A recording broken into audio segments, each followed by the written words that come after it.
So again, this would actually, I'm going to do this as a separate part because I want you to be able to come and watch this at any time, not just after you do all 3 passes. So we'll do this as the second part to the shave, right?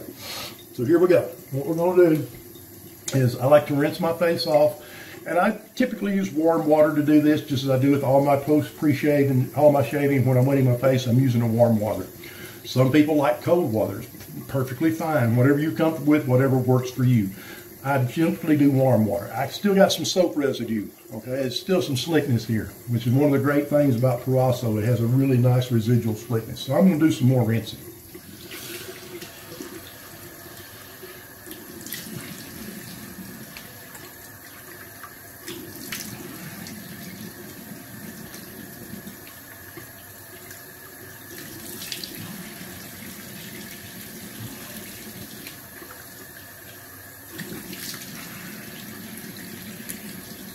Okay, so now I've got the soap residue rinsed off. That comes from. And I'm going to go to cold water here. And I do a cold water rinse.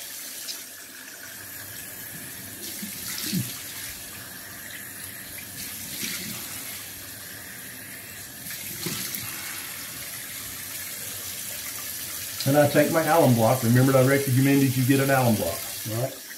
My face is still wet. I wet the alum block and we just rub it on. Like so. Now then, what does this do for you? Well, first thing it does is it tones your skin. It helps tone your skin and close your pores. And if you've had any weepers or cuts that aren't severe,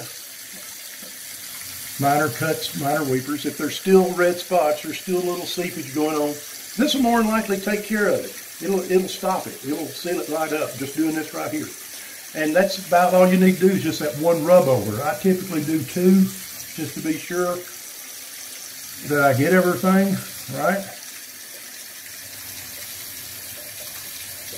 All right, good deal. The other thing is, and you'll probably find this out after your first shave, if you apply too much pressure, if you had the razor angle wrong, or all of the above, when you go, ah, you can get that Home Alone moment, okay? This will sting a little, but it's doing its job when it does that. And it's also letting you know, hey, be more careful the next time. Don't press so hard. Don't use as steep of an angle. Use a less steeper angle, literally, okay? All you want to do, all the angle you need there is just enough angle for the blade to cut the whiskers. You don't want to scrape your skin, per se, even though you are, but you don't need to feel the blade per se. You just need to see just have the blade cutting whiskers. So as soon as you feel that blade cut, that's the angle you need. Instead, it's going to be around a 30-degree angle for most. And I typically just let that sit on my face. Again, I do stuff in 30 seconds to a minute, right? I let that sit for about 30 seconds. Then I go back and rinse it off with cold water.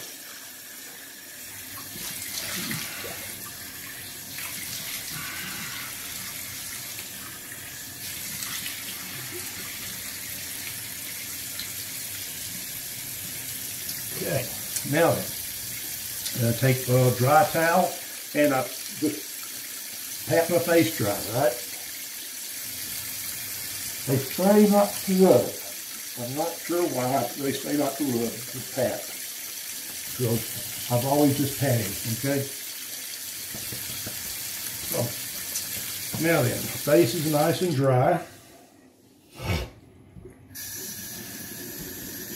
The water going back hot a little bit to clean up with. My face is dry and I grab the witch hazel. Alright? Again, we're going to use witch hazel. This is Dickinson's Rick's hazel. I picked it up at, I think, the local grocery store or the drugstore, one or the other. Hey, look here, wet shaving. Alright? So anyway, and I just put a pretty good dose of it in my hand. And I put it on my whole face. Alright? Rub it back and forth and just literally close your eyes. Don't get it in your eyes. You know, avoid the eyes as much as possible. But I put it all over my whole face because it is an astringent and a toner, and it's good for your skin. All right, closes everything off. Just nice, clean feel to it. And I let that dry. Okay. At this point in time, or prior to that, some people like to hold a cold towel to their face. Okay. Sometimes I'll do that, especially in the summer months. Usually in the winter time, and this is in the spring here, it's actually pretty warm today, but in the spring, the water, in some winter times, the water's usually cold enough, that's all I want. But you can take one of these towels, just like you used on your face before, instead of microwaving it, put it in the fridge. Get it nice and refrigerator cold and bring it out and put it on your face. Or, just from being laying here, it's cooled off a little, maybe not a lot, but a little. You can just use it like that. And I use this time while I'm letting the witch hazel dry up. And this is when I rinse my brush out. And one thing I forgot to mention earlier is when you're rinsing your brush, or when you're wetting your brush, you're soaking your brush, don't use water any hotter than you would put on your face. Okay? If the water's too hot to wash your hair with, it's too hot to wash your brush with. And when it comes to washing your brush out, turn it upside down, let the water flow through it, rub it in your hand. If you think you're done, do it some more, because it's probably not. You really need to clean the cream and lather out of your brush. And you're eventually going to have to clean it anyway, but clean it as good as possible. Then I just kind of like to rub it on a towel, like so. Not really pressing real hard or anything, just, you know, kind of wiping it. Give a little squeeze and wipe. And then put it in stand or set it on its end and let it dry. Okay? And then I rinse my bowl out, in this case my scuttle.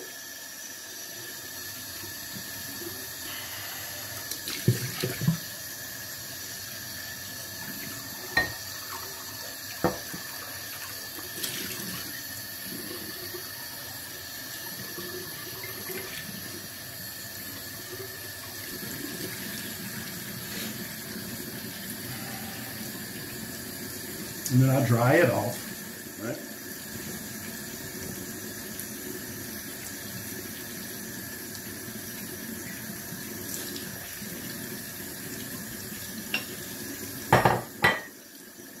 And the only thing left is the razor. So I give it a good rinsing. I even loosen the head slightly and let the water run between the head and the base and the blade. Tighten the head back up. Then I'll generally take my towel or a paper towel and just kind of wipe it down a little bit, see? Like so. Keep forgetting to bring stuff up here where you can see it. I'm hoping you can see it anyway. So there. And you put that in the stand, let it dry, or lay it on your sink, however you want to do it, right? So that's it. All that's left is, we've done the outer block, we've done the witch hazel, so now all that's left is a little smell good, right? A little aftershave. As far as the post-shave routine goes. So just put a little in your hand, rub your hands together, and voila. And again, even if you had the alum stain, you remember the Home Alone movie, Home Alone? Okay, well, if you did a bad shave, you're fixing to find it out, especially if you're using an alcohol-based aftershave, which most are. Most lotions are alcohol-based, most balms are not. So, but if you're using alcohol-based aftershave, yeah, you're fixing to get it. Guaranteed. And I like to kind of rub a little in. Doesn't hurt anything. So that's it. That's my introduction of how you do a traditional wet shave. I hope you found this useful, and I hope it helps you get involved. Again, I want to encourage you to come join us at the Shaving Cadres. If you have any questions, don't be afraid to ask. There are no stupid questions, okay? Just join up, introduce yourself in the newbie section, and then just ask any questions you may have. I guarantee somebody will know the answer. Guaranteed. Okay. Enjoy your shaves, Cadre.